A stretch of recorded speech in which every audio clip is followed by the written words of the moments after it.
The making of a Prime Minister. मुश्किलों का अंबार है, वही तो मेरे हौसलों की मीनार है। हिंदुस्तान में दो प्रधान दो निशान नहीं चलेंगे। अगर इतनी ताकत ये पाकिस्तान के खिलाफ लगा दे तो आतंकवाद आसान हो गया। हम चुनौतियों से टकरा रहे हैं। सर्जिकल स्ट्राइक और एयर स्ट्राइक करके नए भारत के सामर्थ्य का संदेश भी दे दिया है। तुम उठो, तिरंगा लहरा दो। जननायक नरेंद्र मोदी के 20 वर्ष पुराने भाषणों पर आधारित एक बेहद लोकप्रिय कार्यक्रम। क्या कहते हैं नरेंद्र मोदी?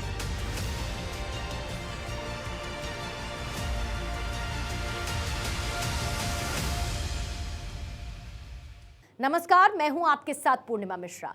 हमारे खास प्रोग्राम क्या कहते हैं नरेंद्र मोदी में आज आपको सुनवाएंगे प्रधानमंत्री मोदी का वो ऐतिहासिक भाषण जो उन्होंने 3 मार्च 2013 को दिल्ली के ताल कटोरा स्टेडियम में दिया था। मोदी जी ने अपने भाषण में कहा कि बीजेपी ने हमेशा देश को कुछ ना कुछ दिया है और बीजेपी के काम की तारीफ पूरे विश्व में होती रही है और बीजेपी सुशासन में नंबर 1 पर है। देश ने कांग्रेस को उखाड़ फेंकने का फैसला कर लिया है दोस्तों। और भाइयों बहनों, मैं राजनीति शास्त्र का विद्यार्थी हूं। मैं अनुभव के आधार पर कहता हूं, देश की जनता ने कांग्रेस को उखाड़ फेंकने का फैसला कर लिया है।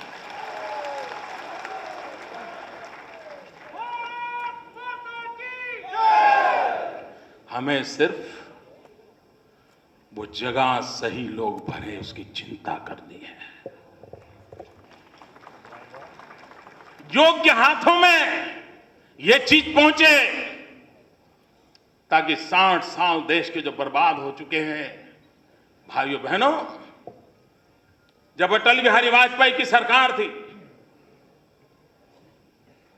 20वीं सदी का उत्तरार्ध था, पूरे विश्व ने मान लिया था कि हिंदुस्तान 21वीं सदी का नेतृत्व करने के लिए अपने आप को सज्ज कर चुका है। अटल जी की सरकार के उस समय के निर्णयों के कारण पूरे विश्व में एक माहौल बन चुका था और लग रहा था कि 21वीं सदी में हिंदुस्तान का रुतबा होगा। लेकिन 2004 के बाद जिस प्रकार का घटनाक्रम चला है उससे साफ हो गया है मित्रों, 21वीं सदी में हिंदुस्तान का रुतबा न रहे, यह सिर्फ हिंदुस्तान का नुकसान नहीं है, लोकतंत्र और मानवता में विश्वास करने वाले विश्व के एक बहुत बड़े तबके का नुकसान है। यह हमारी वैश्विक जिम्मेवारी है कि आज के संकट के युग में हिंदुस्तान का रुतबा पैदा करें। मित्रों, आज विश्व कहता है कि 4 महासत्ताओं का खेल चलने वाला है। या कहते हैं अमेरिका, या कहते हैं चाइना, या कहते हैं यूरोपियन यूनियन, और आगे क्या कहते हैं, लेकिन चौथे के विषय में वो है तो हिंदुस्तान। लेकिन हिंदुस्तान को तय करना है कि वो इस योग्यता की में खरे उतरने को तैयार है कि नहीं है। हमारे लिए क्वेश्चन मार्क लगाया जाता है। भाइयों बहनों, क्या इस देश में बदलाव नहीं आ सकता है? मित्रों, इन लोगों के कारनामों के कारण देश निराशा की गर्त में डूब चुका है।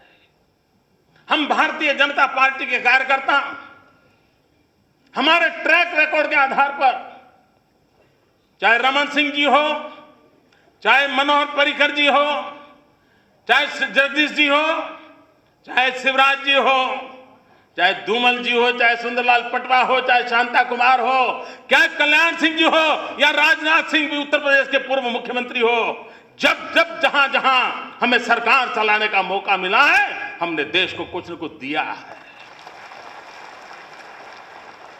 आज भी उत्तर प्रदेश में जाइए, राजनाथ जी के शासन काल के अंदर शिक्षा व्यवस्था में जो क्रांति लाई गई थी, आज भी वहां का एक एक बच्चा याद करता है। सुंदरलाल पटवा जी के एक बार मैंने कहा था, मुझे अमेरिका के स्टेट डिपार्टमेंट के लोग मिले थे। वो कह रहे थे कि मध्य प्रदेश की सरकार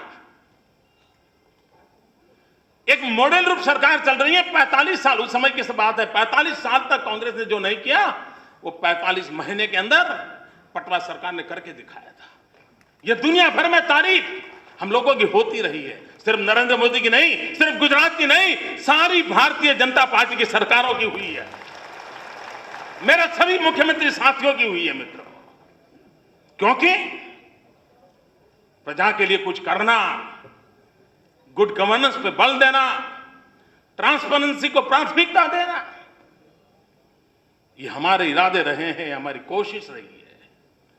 और मित्रों, मैं पॉलिटिकल पंडितों से आह्वान करता हूं, समय की मांग है कि देश के शासन के अलग अलग अनुभव हुए हैं। देश ने लेफ्टिस्टों की सरकार देखी है, देश ने कांग्रेस की सरकार देखी है, देश ने परिवार के द्वारा चलती हुई पार्टियों की सरकारें देखी हैं, देश ने मिली जुली सरकारें देखी हैं, और देश ने भारतीय जनता पार्टी की सरकारें भी देखी है। 5 साल का कोई भी कालखंड पसंद कर लिया जाए और इन 5 प्रकार की सरकारों का इवैल्यूएशन किया जाए, मैं दावे से कहता हूं मित्रों, भारतीय जनता पार्टी सुशासन में नंबर 1 पर उतरेगी।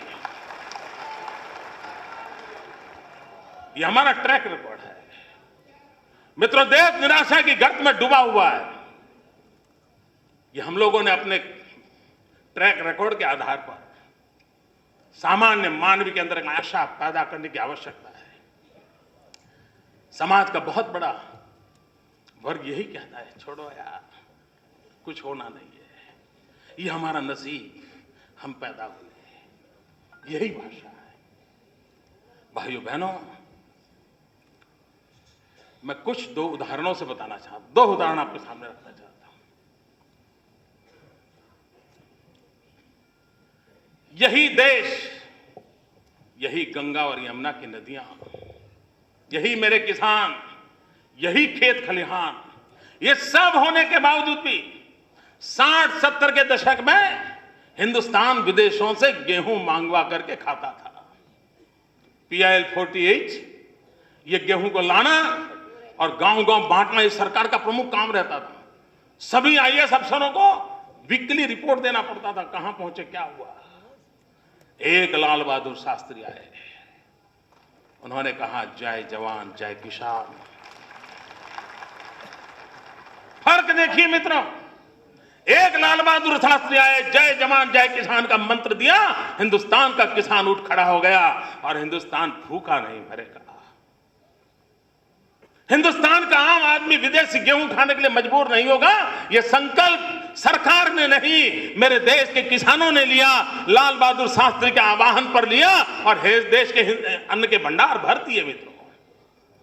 आज हमें विदेशों से गेहूं नहीं मंगवाना पड़ता, वही जमीन, वही खेत, वही पानी, वही किसान, उसके बावजूद भी कभी नहीं था, आज है। फर्क लाल बहादुर शास्त्री। मित्रों, ये देश देखिए, जब अटल बिहारी वाजपेयी की सरकार ने न्यूक्लियर टेस्ट किया, और जब अटल जी की सरकार ने न्यूक्लियर टेस्ट किया, तो सारी दुनिया भड़क उठी। सभी दुनिया के समृद्ध देशों ने सैंक्शन लगा दिए। हिंदुस्तान आर्थिक रूप से तबाह हो जाए, आइसोलेटेड हो जाए, इसके लिए सारी व्यवस्थाएं कर दी और विधि ने अवर्स कर दी गई। और 11 मई थी वो दिन जब अटल जी ने अणु विस्फोट किया था।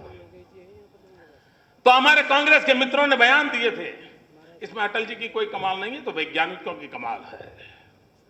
मैं मेरे कांग्रेस के मित्रों को कहना चाहता हूं, 11 तारीख को जो न्यूक्लियर टेस्ट हुआ, वो तो वैज्ञानिकों की करामत थी, मैं मानता हूं।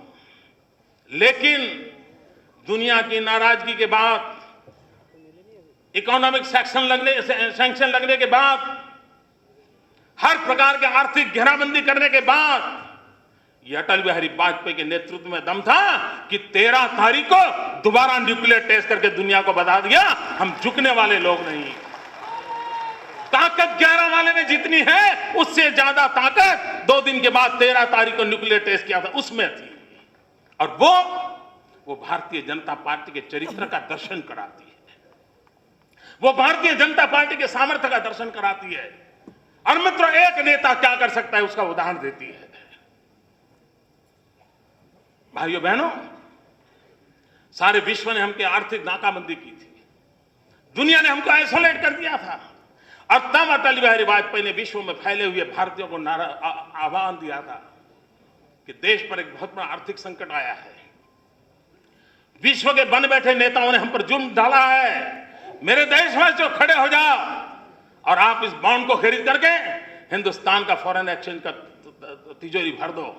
भाइयों बहनों, सप्ताह के भीतर भीतर हिंदुस्तान की तिजोरी भर दी गई थी, अटल जी के शब्दों पर भर दी गई थी। कौन कहता है नहीं होता है? और इसलिए मित्रों, देश के अंदर एक आशा जन्माना बहुत आवश्यक है। एक आशा अगर होगी तो विश्वास पैदा होगा। और मित्रों, न सिर्फ आशा से चलने वाला है, न विश्वास से चलने वाला है। मित्रों, देश को फिर एक बार, देश के हर नागरिक को, देश के हर जवान को अरमान जगाने की आवश्यकता है। सिर्फ आशा और विश्वास नहीं चलेगा, हर भारतीय के भीतर एक अरमान पैदा हो, कुछ बनने का, कुछ करने का, कुछ कर दिखाने का। और हम एक फैसिलिटेटर के रूप में, एक कैटलिक एजेंट के रूप में एक ऐसी शासन व्यवस्था देश को दे ताकि 125 करोड़ देशवासियों के अरमान, 125 करोड़ देशवासियों की ऊर्जा, 125 करोड़ देशवासियों का पुरुषार्थ हिंदुस्तान को कहीं से कहीं पहुंचा दे सकता है। भाइयों बहनों, मेरा विश्वास है, मैंने गुजरात की गोल्डन जुबिली के ईयर पर मेरे गुजरात के नागरिकों को एक प्रार्थना की थी कि गुजरात की स्वर्णिम जयंती है, आप सिर्फ समाज हित के लिए, देश हित के लिए एक कदम आगे आइए। और आप एक कदम आगे आएंगे, हर गुजराती एक कदम आगे आएगा, 6 करोड़ कदम गुजरात आगे जाएगा। भाइयों बहनों, आज मैं फिर से उस अनुभव को आपके बीच रखना चाहता हूं। हम देशवासियों को विश्वास दिला दें कि आइए, आप एक कदम चलिए, एक कदम आगे बढ़िए, अच्छाई की ओर आगे बढ़िए, भारत की भलाई के लिए आगे बढ़िए, समाज की अच्छाई के लिए आगे बढ़िए। देखते ही देखते 125 कदम हमारा हिंदुस्तान आगे बढ़ जाएगा। मित्रों, जन भागीदारी के बिना इतना बड़ा देश अपनी शक्ति का पूरा उपयोग नहीं कर सकता है। दुर्भाग्य से कांग्रेस ने जन भागीदारी के तत्व को समाप्त कर दिया है। उनको तो लगता है कि विदेश से 2-4 ताकतें आ जाएं तो उनका काम चल जाएगा, अखबार की सुर्खियों में तो जगह मिल जाएगी, लेकिन हिंदुस्तान की धरती पर जगह नहीं मिलेगी। The making of a Prime Minister. मुश्किलों का अंबार है, वही तो मेरे हौसलों की मीनार है। हिंदुस्तान में 2 प्रधान 2 निशान नहीं चलेंगे। अगर इतनी ताकत ये पाकिस्तान के खिलाफ लगा दे तो आतंकवाद आसान हो गया। हम चुनौतियों से टकरा रहे हैं। सर्जिकल स्ट्राइक और एयर स्ट्राइक करके नए भारत के सामर्थ्य का संदेश भी दे दिया है।